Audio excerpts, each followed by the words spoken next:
პოლიციამ ჯგუფურად ჩადენილი ძალადობისა და თავისუფლების უკანონო აღკვეთის ბრალდებით 3 პირი დააკავა. საუბარია მარნეულის რაიონში მომხდარ დანაშაულზე.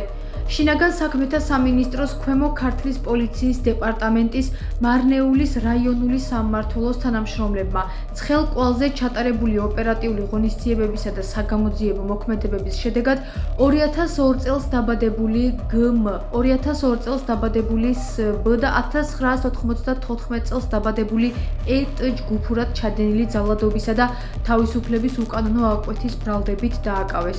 დანაშაული 7-დან 10 წლამდე ვადით თავისუფლების აღკვეთას ითვალისწინებს. გამოძიებით დადგინდა, რომ მარნეულის რაიონის ერთ-ერთ სოფელში ბრალდებულები ფინანსური დავის გამო ფიზიკურად გაუსწორდნენ 1991 წელს დაბადებულ დ-ას.